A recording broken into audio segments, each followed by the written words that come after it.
Hey guys, this is Ash MC2. Haven't made a video in over a year. Recently, I guess one of the last videos I made was a bug out bag video, and I had made it in what I had at the time, which was my son's old book bag.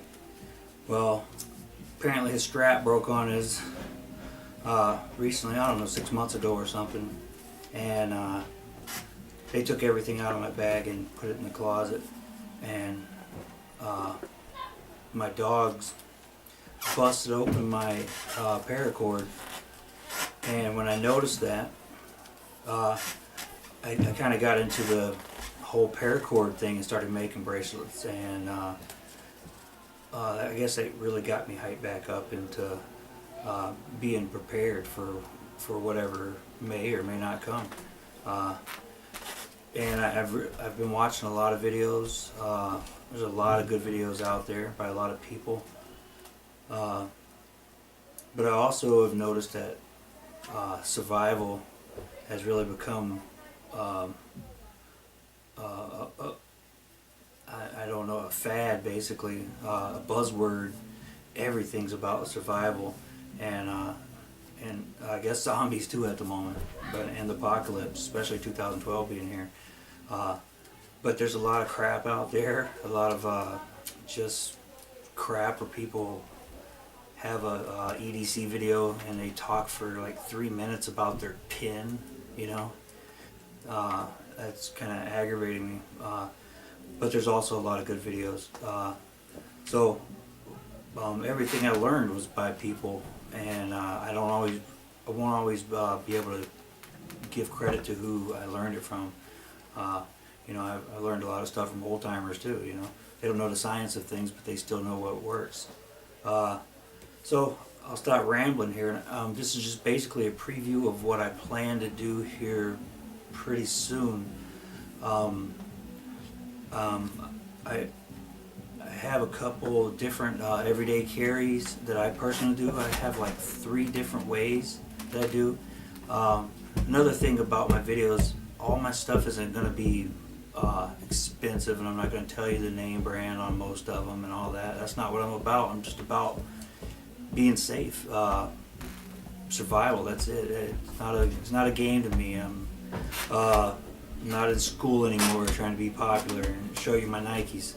So I'm going to have some paracord bracelet videos that are tactical. Some of them are going to have incorporated into them, you know, and some of them might not even be legal in your area, but they're tactical. Also have a couple small zipper pulls and things like that incorporate a ferro rod, stuff like that, and a scraper all in one. But it looks kind of like my son's book bag. It doesn't look survival, because there's a lot of people that you can't in your family get to take something. They're not going to wear something camo. They're just not going to do it. But you still want them to be safe, even though they're not into what you're into. I also I bought an Alice pack. I'm currently trying to organize that better and downgrading from some of the stuff I had before, and it was very disorganized. I'm not happy with the older video. What else? I also have a bag that I use when I walk or hike, and we do that a lot with our dogs for a couple miles, so I don't want to take a lot of things with me.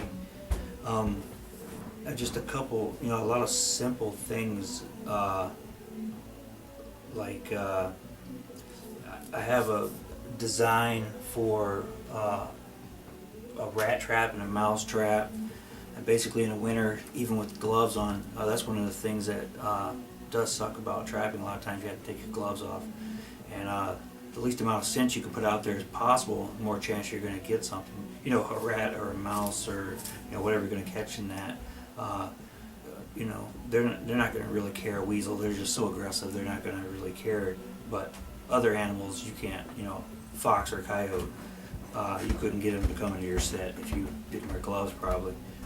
You know, it would really reduce your chance. But I have one where basically paracord used with it makes it fast and safe. And that's one of the big things also in these survival things. You know, you don't hear that preparedness. The first thing is it's always you know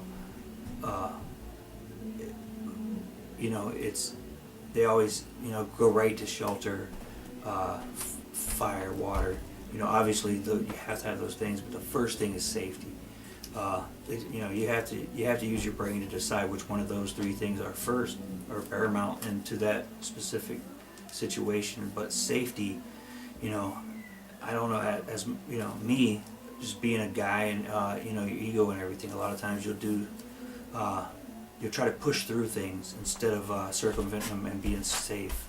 I think if anything ever did come down, you're not going to have antibiotics. You're not going to have stuff like that. So you just can't get hurt. Basically, don't take unnecessary risks. You can still reach your goals. And I bought some things that I just thought were cool. Like I got I think it's Swedish, I'm not sure, but it's a fold-up bowl. I might go into that later, all the different things you could do with that. But also, you have like extra virgin olive oil. You can use that. 2 of those small bottles. Not that you're going to just drink them, but that's over 2,000 calories right there. But it can also be used to cook your food. It can also, prepare your food. It can be used as an oil lamp. It can be used to, lubricate tools, prevent rust. There's a lot of, I haven't really seen too many people talk about that. And there's probably, downsides to it also, but I haven't. But so far, I think that's a good thing. But